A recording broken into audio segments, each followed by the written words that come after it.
The sun beat down mercilessly on the dusty little town of Claridge, where wooden buildings lined the main street like tired sentinels. It was a place where folks looked out for their own and rarely, if ever, extended a hand to strangers. That morning, a small crowd had gathered near the sheriff's office. Not because of a crime, but because of a girl. She sat behind Fick. Rusted iron bars in a makeshift cage more fitting for a wild animal than a human being. Her dress was torn, her bare feet coated in grime, and her long brown hair hung entangled. Ropes over her dirt-streaked face. Eliza May hadn't eaten since the night before, and the ache in her stomach had grown into something sharp and hollow. The sheriff, a squat, mean-eyed man named Sheriff Duggan, leaned against the wall with a self-satisfied smirk. "Found her sleeping behind the church again," he told anyone who passed. "Vagrant, no papers, no prospects. Can't let the town fill up with charity cases." No one questioned him.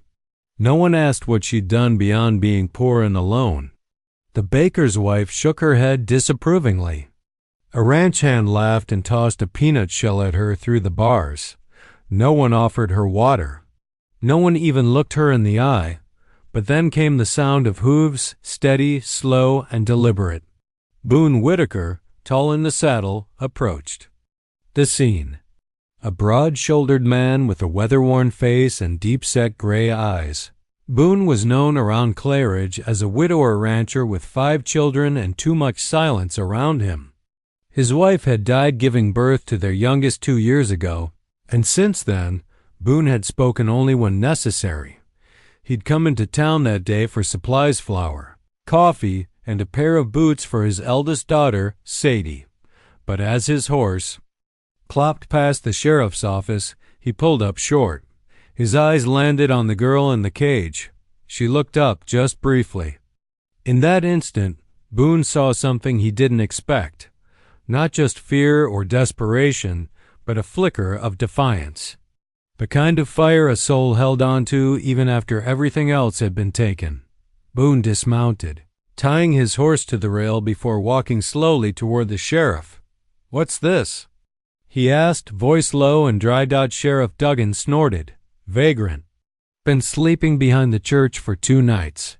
Says she's looking for work, but we don't need more mouths to feed." Boone's eyes stayed on the girl. "She a thief?" "No." "Proof," the sheriff admitted, crossing his arms. "But trouble, sure as the sun rises." Boone tilted his head. "So you caged her for being poor. She's got no family, no home, no future. What else do you suggest I do?" Boone didn't answer right away. He looked at Eliza, really looked at her. Her hands were clasped in her lap, knuckles white.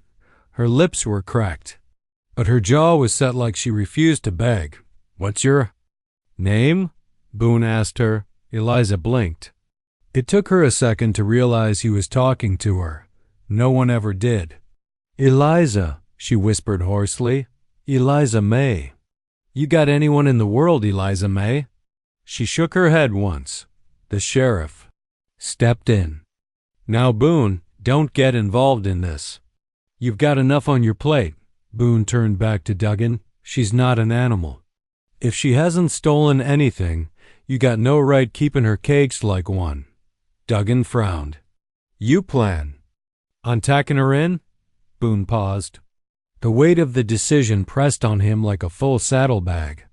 He thought of Sadie, trying to raise her 4 siblings while still a child herself. He thought of the empty chair at the dinner table, and he thought of Eliza's eyes. "I'll pay her fine. She can work it off on my ranch." The crowd murmured. Someone laughed. "Boone's gone soft," someone else muttered. The sheriff narrowed his eyes. "You sure about that?" Boone didn't blink. "I am." Keys jingled reluctantly in Duggan's hand as he unlocked the cage. The door creaked open.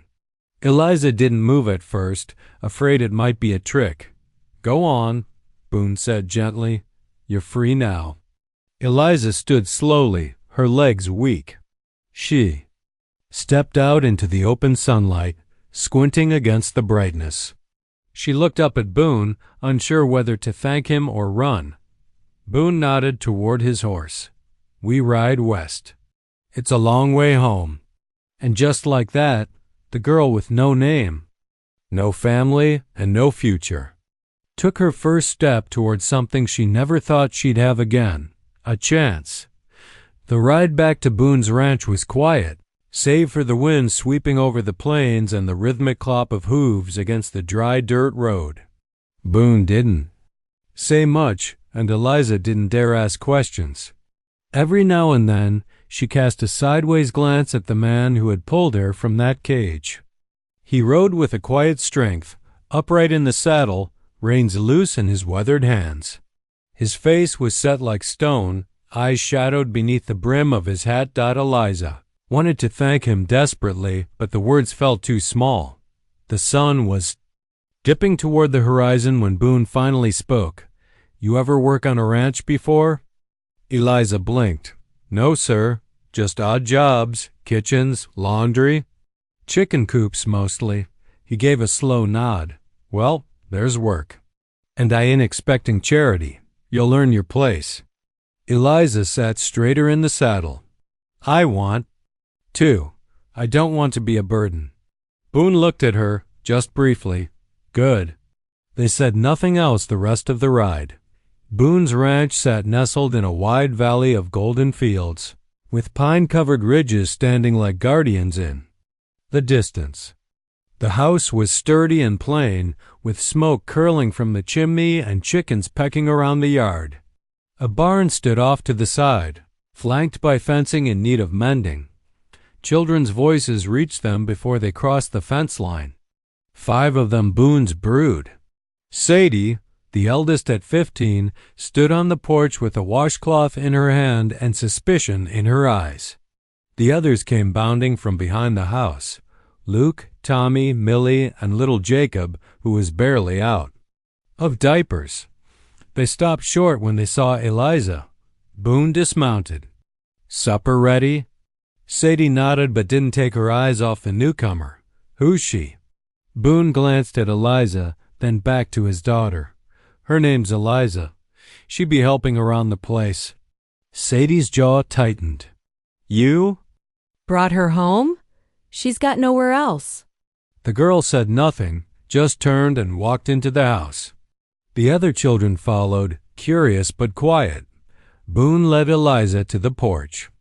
"You'll sleep in the loft above the barn till we sort something better. Water pumps out back. Tomorrow you can help Sadie in the kitchen." Eliza nodded quickly. "Yes, sir. Thank you." He gave her a long look. "You don't need to call me sir. Just Boone." She swallowed hard. "All right." Boone. For the first time, his lips twitched. Not quite a smile, but something close. That night after supper, Boone sat on the porch alone, whittling a piece of wood with the same knife he'd carried since his wedding day. Inside, he could hear the low voices of his children and the clatter of dishes. Eliza had offered to clean, but Sadie had refused help. He stared out into the dark, eyes heavy with memories. Miriam, his wife, had loved to sing while she baked. She used to make cinnamon biscuits on Sundays just to see the kids smile. Her death had nearly broken him. She bled too long during childbirth. The doctor never came. Boone had held her hand until it went cold. He'd buried her under the cottonwood tree on the ridge for 2 years now. He'd done what needed doing, kept the ranch alive, fed the kids, worked till his back ached. But something had cracked the day he saw Eliza behind those bars. It wasn't pity, it was recognition. He saw in her the same loneliness he lived with every day. Meanwhile, Eliza sat on the floor of the barn loft, hugging her knees, staring out at the stars. The straw beneath her was scratchy but clean, and there was a blanket folded at the corner. She couldn't remember the last time she felt warm or safe, but now, in this unfamiliar place, surrounded by strangers, something new flickered in her chest. Not trust. Not yet, but maybe, just maybe, the start of belonging. Morning came early on the Whitaker ranch. The rooster crowed long before the sun peeked over the hills, and a chill still clung to the air as dew glistened on the grass. Eliza stirred from her pile of straw in the barn loft, stretching sore limbs and brushing hay from her tangled hair. Her back ached and her stomach rumbled, but for the first time in days, she didn't wake to shouting or jeering or iron bars. She descended the ladder slowly, careful not to make noise. Boone had said she'd help in the kitchen, but Sadie's glare from the night before still echoed in her mind. As she stepped outside, she found Boone already up, standing near the corral fence with a steaming cup of coffee in one hand. His eyes flicked to her briefly before returning to the cattle grazing in the field beyond. "Morning," he said gruffly. "Morning," Eliza replied, voice timid. He gestured toward the house. "Sadie's in the kitchen. Offer your help, but don't press if she refuses. She's strong-headed." "I noticed," Eliza said softly, which earned her a faint, approving grunt. Inside, Sadie was elbow-deep in biscuit dough, her sleeves rolled up, hair tied back in a kerchief. The stove crackled with heat, and the smell of frying eggs filled the room. Eliza hovered at the doorway. "Boone said I should help," she offered quietly. Sadie didn't look up. "We don't need help. I can clean, wash dishes, feed the chickens whatever's needed." Sadie's hands didn't pause. "We've done fine without strangers." Eliza swallowed her pride. "I know, but I'm not here to replace anyone. Just trying to earn my keep." There was a beat of silence. Then a quiet mutter, "You can fetch the eggs. Coop's out back." Eliza smiled faintly. "Yes, ma'am." By mid-morning, the children were eating breakfast around the table. Boone sat silently at the head, reading the weekly news sheet someone had brought from town. Eliza stood near the wall, unsure if she should join or wait. Boone didn't look. "Up, sit. You're part of the crew now." Sadie stiffened, but said nothing. Eliza hesitated, then pulled up a chair. Tommy, the freckle-faced 7-year-old, grinned at her. "You gonna be our new mama?" The room went quiet. Eliza's face flushed crimson. Boone set down his coffee. "No, son," he said gently.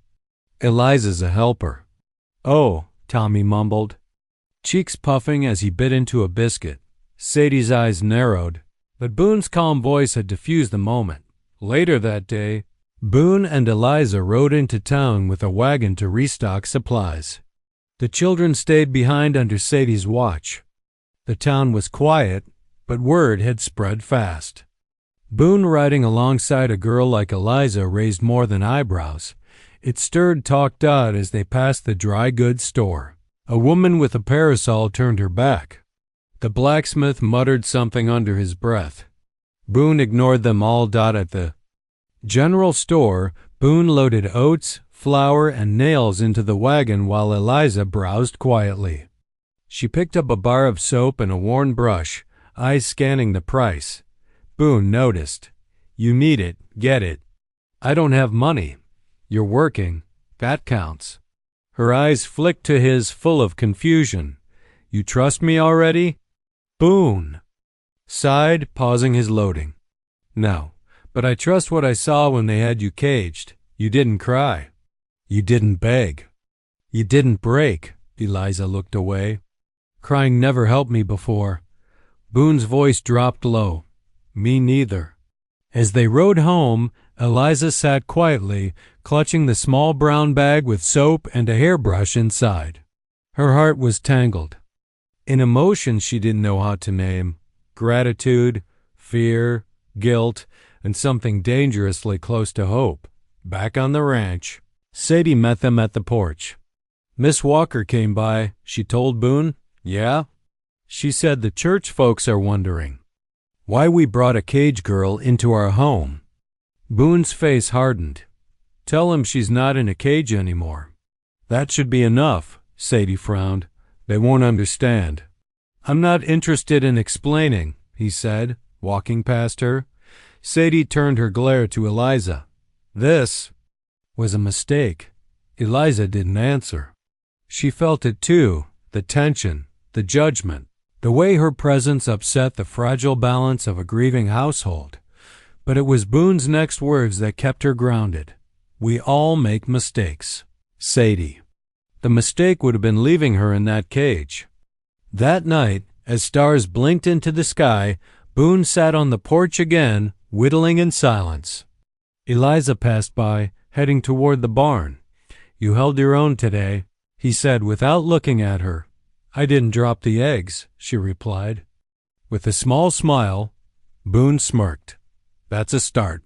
And for the first time in a long while, something unspoken passed between them, an understanding. He had given her freedom, but she wasn't the only one learning to live again. Eliza awoke before dawn.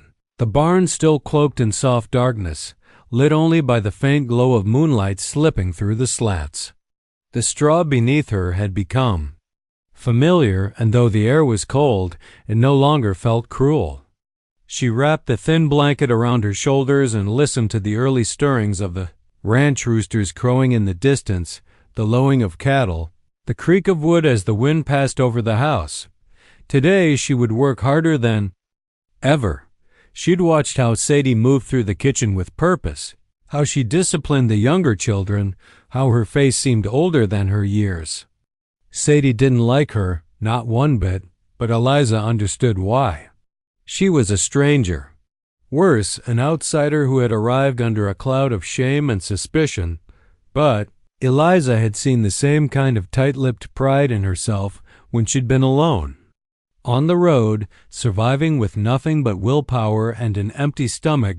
By mid-morning, Eliza was hauling water from the pump, her sleeves rolled up, hands raw. Boone was off checking fence lines, and the younger children were chasing each other around the chicken coop, laughing and squealing. Sadie stood at the porch, arms crossed, watching like a sentry. "You missed a spot," Sadie said flatly, nodding toward a patch of mud near the trough. Eliza bit her tongue. "I'll fix it. You don't have to impress anyone." "I'm not," Eliza replied quietly, scrubbing harder. "Just pulling my weight." Sadie snorted. "You don't know the first thing about ranch life." Eliza stood, wiping sweat from her brow. "No, I don't, but I'm learning." Sadie didn't respond right away. "Then, we don't need another mouth to feed." Eliza met her eyes. "Then I'll make sure I feed myself." The two girls stared at each other for a long moment, two young women carrying burdens far too heavy for their years. Neither flinched. And though nothing softened between them, something passed, maybe not trust, but a fragile truce. Later that day, Eliza sat on the floor in the parlor, darning socks beside little Millie, who was showing her a lopsided drawing of a horse. "That's Boone," Millie said proudly, pointing to the stick figure on the horse. Eliza smiled. "Looks just like him." Millie giggled. "Are you going to marry him?" Eliza's heart stopped. "What? No. I'm just helping. Out around here." "But Papa likes you," Millie said matter-of-factly. "He talks more since you came." Eliza looked away. "That doesn't mean anything." "Yes, it does," Tommy chimed in from across the room. "He smiled yesterday. Sadie says that's rare." Eliza swallowed hard. "Well, maybe he's just having a good week." Tommy shrugged and went back to his toy soldiers. But the words lingered like a stone in Eliza's chest. Did Boone smile because of her? Did he feel something more? No. She couldn't think like that. That evening, as the sun dipped below the ridgeline, Boone returned, covered in dust and sweat. He dismounted with a grunt, wiping his brow. "Fence'll hold another week." He muttered to no one in particular. Eliza met him with a tin cup of water. He took it with a nod. "Thanks. You look tired." "Always am." She hesitated, then asked, "Can I help with fence mending next time?" He raised an eyebrow. "You know how to ride?" "Not well. But I can learn." Boone gave her a long look. "We'll see." He turned to head toward the house, but paused. You're fitting in better than I thought." Eliza's heart fluttered. "I'm trying." He gave the faintest smile. "It shows." But not everyone agreed. That night, Sadie confronted Boone in the kitchen after the younger kids were asleep. "This isn't going to work," she said, arms crossed tight. Boone poured himself a cup of coffee. "What isn't?" "Her, Eliza." "You're letting her in too fast." Boone leaned on the counter. "You think I don't see how hard you've been working?" "I do, Sadie. I appreciate it. That's not what I'm saying." "Then what are you saying?" Sadie's eyes filled with frustrated tears. "You're trying to replace Ma." The words hit him like a blow. He didn't respond right away. Then he stepped forward and placed a hand on her shoulder. "No one will ever replace your mama," he said gently. "Not for me, not for any of you. But Eliza, she needs a place, same as we did when your mama died." "I'm not replacing anybody. I'm trying to do right by someone who's been wronged." Sadie blinked fast and looked away. "She's not here to take anything from you," Boone continued. "She's just trying to survive." Up in the barn loft, Eliza watched the stars again, arms wrapped around her knees. She didn't know what tomorrow would bring. Maybe Sadie would always keep her at arm's length. Maybe the town would never. Forget the cage she came from. But tonight, she wasn't behind bars. She was clean. She was fed. And for the first time in years, she was part of something that, if she didn't mess it up, might just become a home. The weather turned suddenly that week, the way it often did in late spring, shifting from sunshine to threatening skies with little warning. The air hung thick with the smell of rain and dust, and the clouds rolled in like a stampede. Boone, sensing trouble, spent the afternoon checking the barn roof and making sure the horses were secured. Eliza helped him, climbing the loft to patch leaks and lay down extra hay. "You ever worked through a storm?" Boone asked as they hammered planks over a broken section near the rafters. Eliza glanced at the clouds creeping over the hills. "I've survived through worse. But not with a roof over my head." Boone handed her another nail. "Well, you've got one now." She met his eyes, surprised at the certainty in his voice. "Even if the town hates me for being here?" He shrugged. "Let 'em hate." Inside the house, Sadie was ushering her younger siblings into the main room, closing shutters and stoking the fire. Thunder growled in the distance like an angry beast, and the children huddled together, wide-eyed. "Is it going to be like last year?" Tommy asked. "No," Sadie said firmly. "We're ready this time." But her eyes darted toward the barn. Boone had taken Eliza out with him just before the skies darkened completely. She didn't say it aloud, but a part of Sadie feared for them both. Not because of the storm, but because Boone seemed to trust that girl more than he ever had anyone since Mama Doubt the Wind hit just after dusk, hard and violent. It howled through the valley, rattling the window panes and tearing branches from trees. Rain slammed against the roof in sheets, and lightning lit up the sky like cannon fire. Boone and Eliza were still out, struggling to get the livestock into the barn. "Get those gates closed!" Boone shouted over the roar of wind. Eliza's skirts were soaked, plastered to her legs, but she moved with determined speed, coaxing the skittish horses into their stalls. Thunder cracked overhead as a bolt of lightning struck a pine on the ridge, splitting it with a sound like gunfire. A scream cut through the chaos. Boone turned. Tommy had bolted from the house in panic and was now stumbling across the yard in. The pouring rain headed straight toward the collapsing chicken shed. "Tommy!" Eliza screamed, dropping the gate she was fastening. Boone cursed and ran for his son, but Eliza was faster. She darted across the slick, muddy yard as a portion of the old roof gave way with a groan.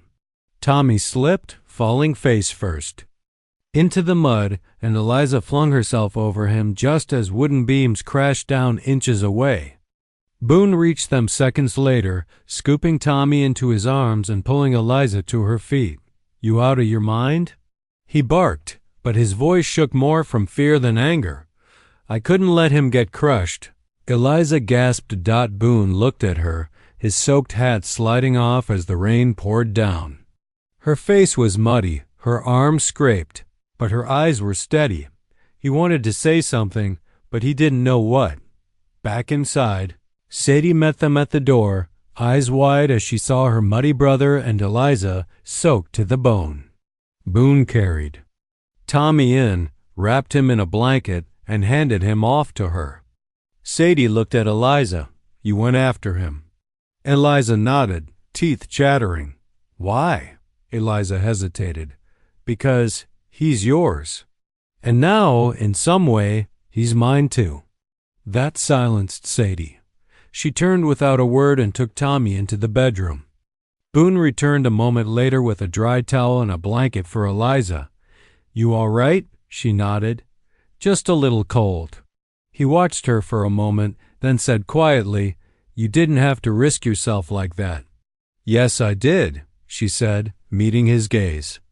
You gave me a chance to live. I wasn't going to let a boy die under the same roof. Boone exhaled. I don't know what I expected bringing you here. You didn't expect me to stay. No, but now I hope you do. Her eyes widened. That was the closest he'd ever come to asking her to belong. That night, after the storm passed and the children were asleep, Boone sat by the fire. Eliza sat across from him, wrapped in a blanket, hands still trembling slightly from the adrenaline.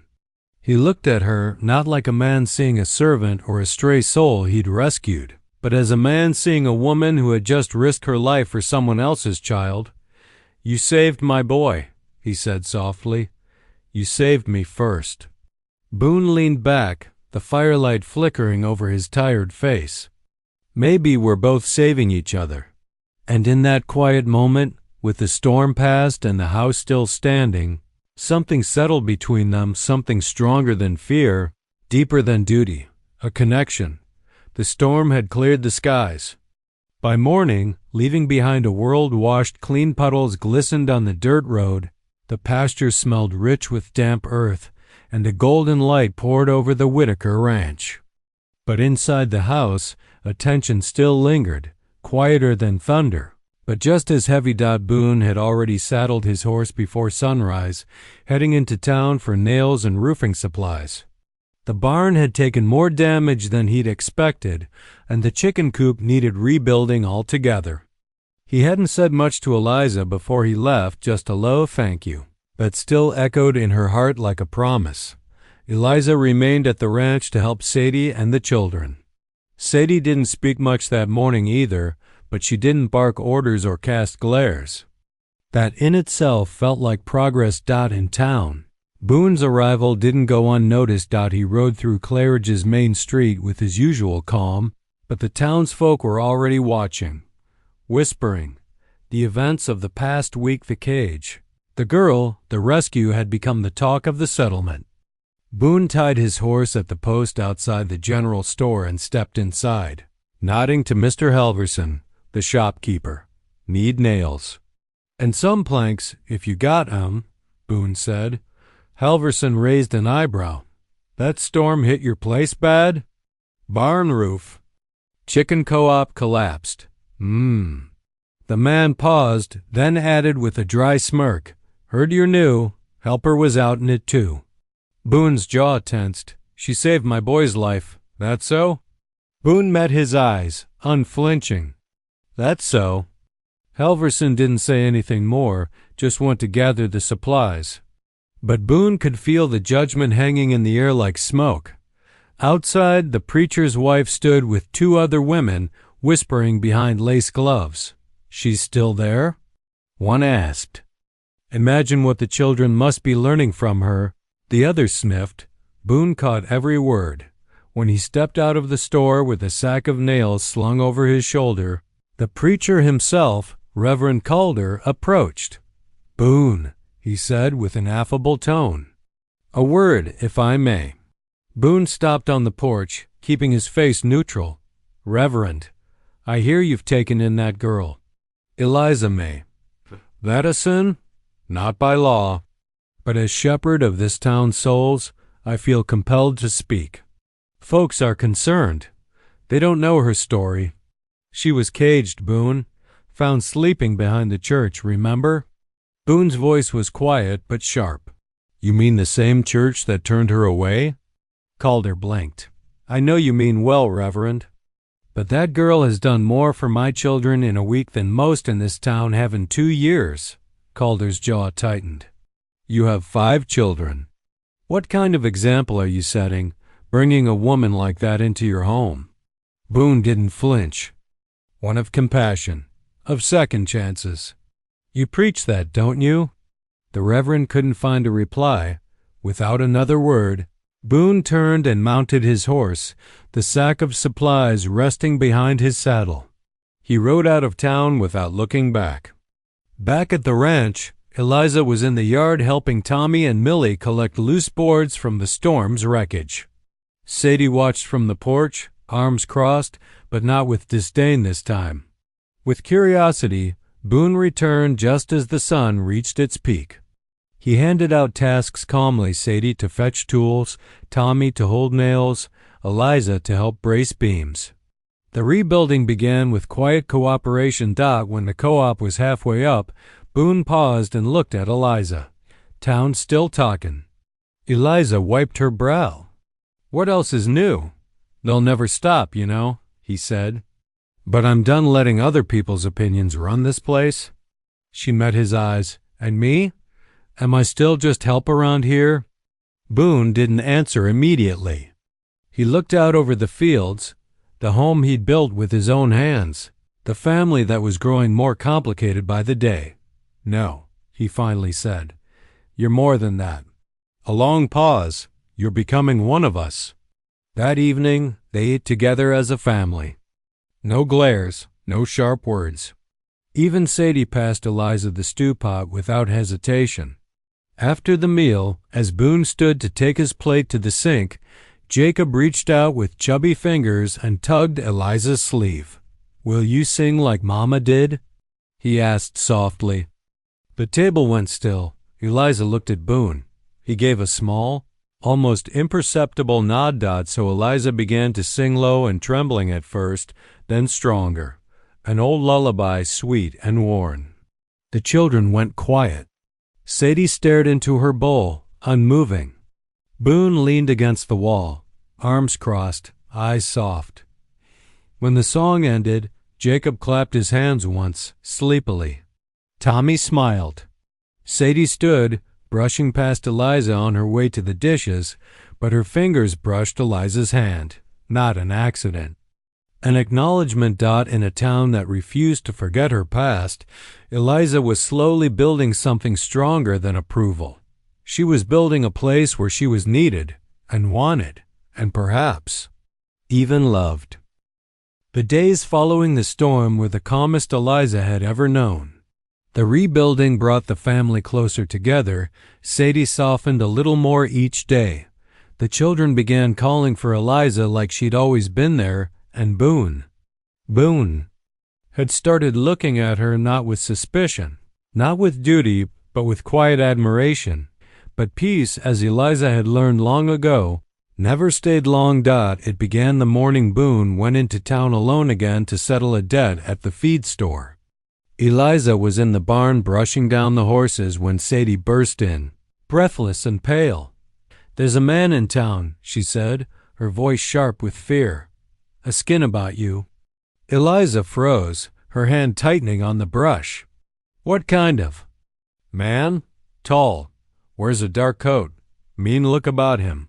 He told Mr. Halverson he's your cousin. Eliza's stomach dropped. She hadn't seen Gideon Price in nearly a year, but the memory of him still sent chills down her spine. He wasn't her cousin, just a cruel man who once kept her tethered to his traveling medicine show, where she was made to scrub pots, sing on command, and sleep beside horses. He'd called it charity. She'd called it a prison. He'd always said she owed him, that she'd pay one way or another. He's not my cousin, Eliza whispered. He's a liar. Sadie frowned. Why would he come looking for you now?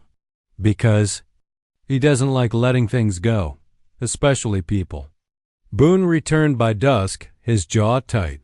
He didn't wait for supper to pull Eliza aside. He came to me, he said. This Price fellow. Eliza's throat tightened. What did he say? Said he took you in when you had nothing. Said you ran off owing him your keep. I didn't owe him a thing, Eliza said, fire rising in her voice. He kept me like an animal.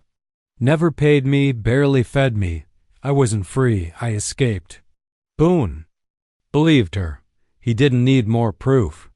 But that didn't stop the ache of frustration in his chest. He'd worked hard to build trust between Eliza and the family, between her and Sadie, and now this man threatened to tear it all down. He went to the sheriff, Boone said. Eliza's heart nearly stopped. Am I going back to jail? No. Boone said firmly. I'm not letting that happen. She blinked at him. You'd fight for me again? He looked her straight in the eyes. Every time. The next morning, the sheriff arrived at the ranch. Boone met him at the fence, rifle slung over his shoulder, not in a threatening way, but a warning nonetheless. Sheriff Duggan kept his hands loose at his sides. Boone, I ain't here to cause trouble. Just trying to sort out what's what. Boone didn't move. Eliza's done nothing wrong. That man's a liar. He claims she's under some sort of indenture, says he's got a contract. If he's got a contract, Boone growled, it was written in lies and signed under duress. Duggan hesitated, scratching the back of his neck. Look, I don't much care for the man either. But the town's watching. Folks are saying, you're protecting a runaway. Boone stepped forward. She's under my roof, under my name. You want to drag her off again, you'll have to come through me. Duggan didn't like being challenged. But he wasn't a fool. He sighed. Farmer. Millen saw that man drinking hard at the saloon last night. Caused a scene. I figure if you don't leave quiet, we'll have reason to run him out. Boone gave a single nod. Then you'd best get to it. That night, Eliza sat on the porch steps, her hands clenched in her lap. She hated this, the whispers, the fear. The idea that her past might cost Boone everything.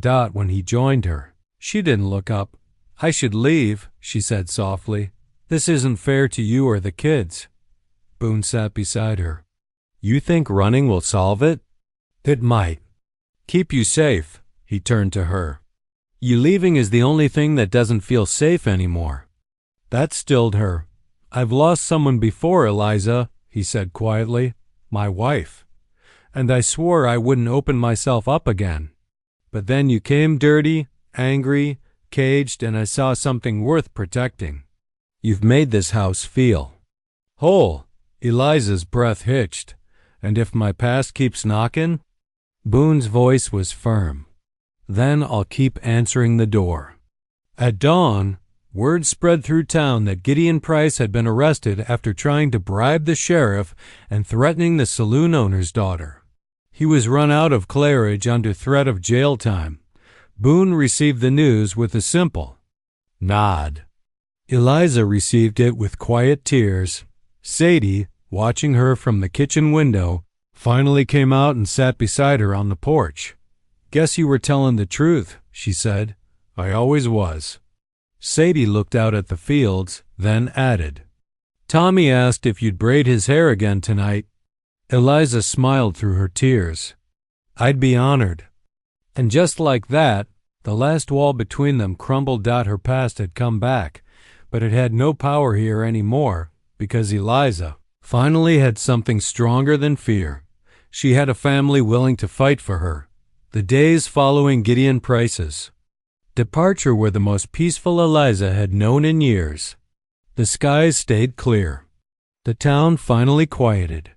And at the Whitaker ranch, life settled into something that felt, if not easy, then deeply steady.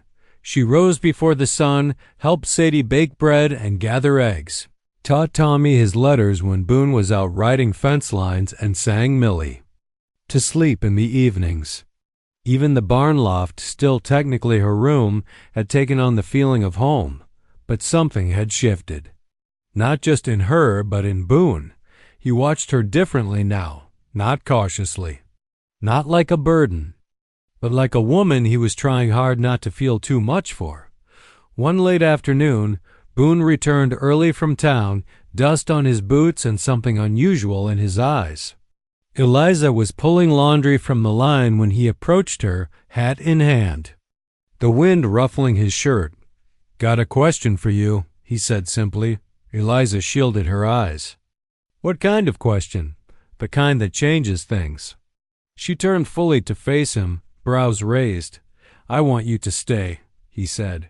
"Not as a worker, not as a guest." She blinked. "Then as what?" Boone swallowed. "As my wife." The laundry slipped from her hands. Inside, Sadie stirred the stew pot, glancing toward the window, where Eliza stood frozen in the yard, Boone standing before her. She couldn't hear the words, but she didn't need to. She already knew, part of her wanted to slam the lid and storm outside. But another part, the part that had watched Eliza risk her life for her little brother, the part that had heard Eliza sing their mother's lullaby with tears in her throat, sat down in silence. Because maybe, just maybe, Boone wasn't trying to replace their mama. Maybe he was finally trying to live again. Back outside, Eliza's heart was thundering in her chest. "You want to marry me?" Boone nodded. "I've spent the last 2 years with nothing but silence in this house. Then you came along, and everything changed. You brought laughter back. You made my children feel safe again." Eliza stepped back. "Boone, this isn't why I came here." "I know," he said gently. "And I didn't plan this. I never thought I'd feel anything again. But when you almost got crushed saving my boy, and when you stood your ground even when the whole town watched Eliza, I saw the kind of woman you are." She looked away, scared to let herself believe in something this good. "You don't owe me anything," Boone added. "You say, no, I won't make it hard. You'll still have a place here. But if there's even a small part of you that feels what I feel, I want to build something real with you." Eliza's voice came out in a whisper. "Are you sure the town won't come after you next?" "I'm not marrying the town," he said. "I'm marrying you." That night, Eliza sat with Sadie. On the porch, the stars just beginning to appear overhead. "I suppose you heard," Eliza said softly. Sadie didn't answer right away. "Then, he hasn't smiled like that since Mama." Eliza's chest tightened. "I'm not her. I know that." "No, you're not," Sadie said. "But he needs someone. We all do. And you didn't ask for any of this. You just gave." Eliza turned to her. "You'd be all right with it?" Sadie hesitated. "Ask me again in the morning," she said, with the ghost of a smile. The next morning, Eliza found Boone saddling his horse before dawn. "I have your answer," she said. Looked up, heart pounding. "I don't know how to be a wife. I don't know how to carry someone else's name. But I know how to love. I've been loving your children quietly since the day I arrived. And I think somewhere along the way I started loving you too." Boone stepped forward, gently taking her hand in his. "Then let's figure the rest out together." By sundown, word had already made its way to town. Boone Whitaker, the silent widowed rancher with 5 children, was marrying the girl who once sat caged in front of the sheriff's office. The town would talk, but Boone and Eliza had stopped caring what the town thought. They had chosen each other, and that choice would soon echo, far louder than any whisper ever could. The Whitaker ranch had never seen so much bustle. By the time the sun rose on the wedding day, Sadie had swept the floors 3 times.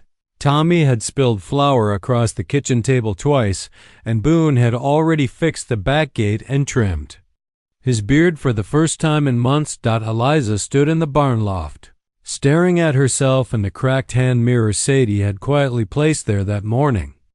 She wore a simple cream dress Sadie had altered from her late mother's trunk, nothing fancy, but soft, clean, and filled with meaning. Her hair, usually wild and windblown, was pulled back with a ribbon Millie had offered Dot. It didn't feel real. The girl who once slept under bridges, ate scraps, and endured cold stares behind iron bars was about to become a wife and a mother. Her hands trembled, not with fear, but with the sheer weight of becoming. Outside, a modest gathering had formed in the field below the cottonwood tree, Boone's favorite spot, where he'd once buried his wife beneath the roots. He stood near the preacher, dressed in a clean white shirt and suspenders, one hand resting on Jacob's tiny shoulder. His eyes scanned the ridge every few seconds, waiting, and then, there she was. Eliza walked toward them with slow, measured steps. Not because she doubted, but because she wanted to remember every second. The way the breeze lifted the edge of her dress. The way Sadie, standing beside Millie, gave a barely there nod of approval. The way Boone's eyes filled with something close to awe. When she reached him, he didn't speak, not yet. He just held out his hand. She took it without hesitation. The preacher, Reverend Duggan, a younger cousin of the sheriff who had grown fond of Eliza since Gideon's arrest, kept the ceremony short. Boone Whitaker, do you take this woman who was once bound by the world, but now walks free by your side to stand with you as your partner, your strength, your home? I do, Boone said, voice steady. And Eliza May, do you take this man who stood between you and the world's cruelty, who gave you shelter and space to grow, to be your family, your future, your forever? Eliza smiled through the tears already slipping down her cheeks. I do. With all that, I am. When the preacher declared them husband and wife, there was no cheering crowd, just the sound of 5 children giggling and clapping, a breeze whispering through the tall grass, and Boone leaning in to kiss the woman who had become his second chance. That evening, the family gathered around a long table Boone had built with his own hands. There was stew, fresh bread, and apple pie baked by Sadie, who had finally, fully welcomed Eliza not just as a helper, not just as a guest, but as a mother figure she'd chosen to trust. Tommy climbed into Eliza's lap. Does this mean I can call you Ma now? Eliza blinked, caught off guard. Only if you want to. Tommy grinned. I do. Boone looked over at them, pride in his eyes and something deeper, peace. That night, after the children had gone to bed and the stars returned to their rightful place in the sky, Boone and Eliza sat on the porch swing, the silence between them warm and easy. Do you regret any of it? She asked softly. He looked at her. Not for 1 second. I still feel like I'm dreaming. You'll wake up every morning next to this life, Eliza. It's yours now. I still don't know what I did to deserve it. Boone turned to her, took her hand. You survived, he said, and you loved. That's more than most ever manage. Out in the field, the wind rustled through the cottonwood tree where Boone's past was laid to rest, but not forgotten. Miriam would always be part of him, Dot, but now a new chapter had begun. Not one born of loss, but of hope, Dot, and under this vast western sky, Eliza, once nameless and unwanted, now bore a name that meant home. Eliza Whitaker. Spring faded into summer, and with it, the final remnants of the girl Eliza had once been. Days on the Whitaker ranch grew longer, warmer, richer. Life didn't slow, it deepened. Eliza woke each morning before the rooster, not because she had to, but because she wanted to. She loved the quiet hour before the house stirred, when she could watch Boone sip coffee on the porch, hear the soft breathing of the children still asleep in their beds, and feel the weight of the land settling into her bones like it had always been hers. Her hands were no longer blistered from labor. They were calloused, strong, capable, just like her heart. One Saturday, Boone rode into town with Jacob and Sadie. He left Eliza behind with a simple kiss to the forehead and the soft promise, "Be back before supper." She spent the day tending the garden, scrubbing clothes, and helping Tommy build a makeshift kite from an old feed sack and some twine. By mid-afternoon, the sky was clear and blue, and laughter from the fields echoed like music. When Boone returned just before dusk, he carried more than feed and flour in his wagon. He carried a ledger book stamped with the Claridge town seal. Eliza met him at the porch. "What's that?" Boone smiled, tugged her close, and placed the book in her hands. "Open it," he said. Inside, on the second page, written in clean script, it read, "Eliza May Whitaker, wife and co-owner, Whitaker Ranch." Her breath caught. "You? You? Put my name on the deed?" she whispered. Boone nodded. Took a bit of wrangling. The bank clerk didn't like it much. Said there's no precedent for a woman like you to own land. Eliza blinked. "A woman like me? Used to be poor, locked up." "Unwanted," Boone said. I told him. That's exactly why her name belongs on it. She looked down at the signature again. Her name, not borrowed. Not given in pity. Claimed. Earned. Etched in ink. That night, after the children were tucked in and the lamps were low, Boone found her staring out at the fields. The moon bathed the land in silver. "You ever think about the cage?" he asked gently.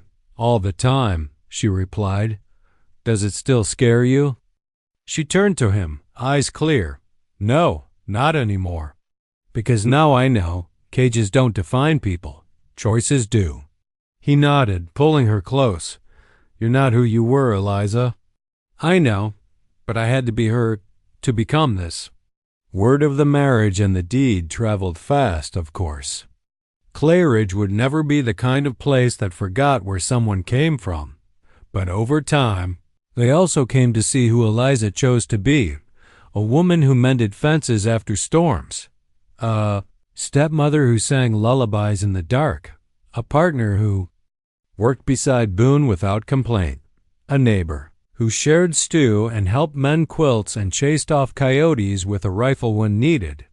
Eventually, folks stopped whispering and started waving, because out west, respect isn't given, it's earned. And Eliza May Whitaker had earned hers with grit, grace, and heart.